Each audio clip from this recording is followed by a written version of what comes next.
Police ಠಾಣೆ ಮೆಟ್ಟಿಲೇರಿದೆ ನಾಯಿ ಜಗಳ. ಮದನ ಅನ್ನೋ ಬಾಲಕನಿಗೆ ಈ ನಾಯಿ ಕಚ್ಚಿಬಿಟ್ಟಿದೆ. ರ್ಯಾಟ್ ವೀಲರ್ ಅನ್ನುವಂತಹ ನಾಯಿ ಕಚ್ಚಿದೆ. ಈ ಸಮಯದಲ್ಲಿ ಬಿಡಿಸೋದಕ್ಕೆ ಬಂದಿದ್ದಂತಹ ಪರಶುರಾಮ ಮೇಲೆ ಹಲ್ಲೆಯನ್ನ ಮಾಡಲಾಗಿದೆ. ನಮ್ಮ ನಾಯಿಗೆ ಹೊಡೆದಿದ್ದೀರಿ ಅಂತ ವಿಲ್ಸನ್ ದಂಪತಿಯಿಂದ ಹಲ್ಲೆಯನ್ನ ಮಾಡಲಾಗಿದೆ. ಸದ್ಯ ವಿಲ್ಸನ್ ವೈಷ್ಣವಿ ಅನ್ನೋರ ವಿರುದ್ಧ ಪರಶುರಾಮ ದೂರನ್ನ ಕೊಟ್ಟಿದ್ದಾರೆ. ಅಶೋಕನಗರ ಪೊಲೀಸ್ ಠಾಣೆಗೆ ದೂರನ್ನ ಕೊಟ್ಟಿದ್ದಾರೆ ಪರಶುರಾಮ ಅನ್ನೋರು. ಸಾಕು ನಾಯಿ ಕಾಟದಿಂದ ಕಂಗಾಲಾಗಿದ್ದಂತಹ ಗುರುದೇವನಗರ ನಿವಾಸಿಗಳು ವಿಲ್ಸನ್ ದಂಪತಿ ಸಾಕಿರುವಂತಹ ಸಾಕು ನಾಯಿಯಿಂದ ಅವಾಂತರಗಳು ಸೃಷ್ಟಿಯಾಗ್ತಾ ಇದೆ. ಜನವರಿ 14ರಂದು ಅಶೋಕನಗರ ಠಾಣೆಯಲ್ಲಿ ದಾಖಲಾಗಿರುವಂತಹ ದೂರು.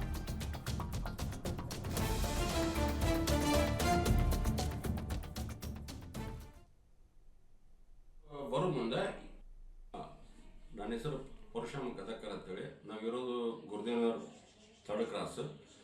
ನಮ್ಮ ಮನೆ ಅಪೋಸಿಟ್ ಹುಡುಗ ಮನು ಅಂತೇಳಿ ಹುಡುಗ ಅದಾನೆ. 16 ವರ್ಷದ ಹುಡುಗ.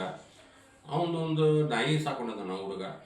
ಅದು ನಾಯಿ ಎತ್ಕೊಂಡು 7:30ಗೆ ಹೊರಗಡೆ ಬಂದ ಟೈಮ್ನಾಗ ಇದು ರಾಕ್ ನಾಯಿ ವೈಷ್ಣವಿ ವಿಲ್ಸನ್ ಗಾಯಕ್ವಾಡ್ ಅಂತೇಳಿ ಅವರು ಹುಡುಗ, ಅವ್ರ ನಾಯಿ ದೊಡ್ಡ ನಾಯಿ, ರಾಕ್ ದೊಡ್ಡ ನಾಯಿ, ಅವರು ಅದನ್ನು ತೊಗೊಂಬಂದು ಬರೋ ಮುಂದೆ ಏಕಾಏಕಿ ಆ ಹುಡುಗನ ಮೇಲೆ ಅಟ್ಯಾಕ್ ಮಾಡಿ ಅದು ಹುಡುಗ ನಾಯಿನೂ ಕಚ್ಚಿ ಹಿಡ್ಕೊಂಡು ಈ ಹುಡುಗನೂ ಕಡಿತದು. ಕಡಿದು ಹುಡುಗನ ಬಟ್ಟೆ ಹಿಡಿದು ಹುಡುಗನ ಬಳ್ಳಿ ಬಿಡಿಸೋಕೆ ಆಗಲಿಲ್ಲ. ಭಾಳ ಒದ್ದಾಡಕತ್ತಿದ್ದ. ಇನ್ನು ಹುಡುಗಗೆ ಏನೋ ಮಾಡ್ತಿದ್ದ ಅಂತ ತಿಳ್ಕೊಂಡು ನಾನು ಅವ್ರ ಮನೆ ಅಪೋಸಿಟ್ ಇರೋದು ನಾವು. ಹಿಂಗಾಗಿ ನಾವೇನು ಮಾಡಿದ್ವಿ, ಅವಾಗ ನಾನು ಅಲ್ಲಿ ಹೋಗಿ ಅದನ್ನು ಏನೋ ಸಣ್ಣ ಕಟ್ಟಿಗೆ ತೊಗೊಂಡು ನಾನು ಅದಕ್ಕೆ ಬಡಿದು ಏನನ್ನು ಮಾಡಿ ತಿರುಗಿಸಿದ್ವಿ.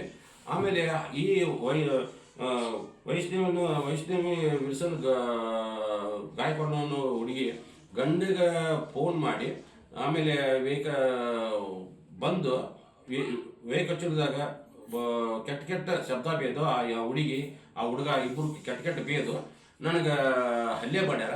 ಆಮೇಲೆ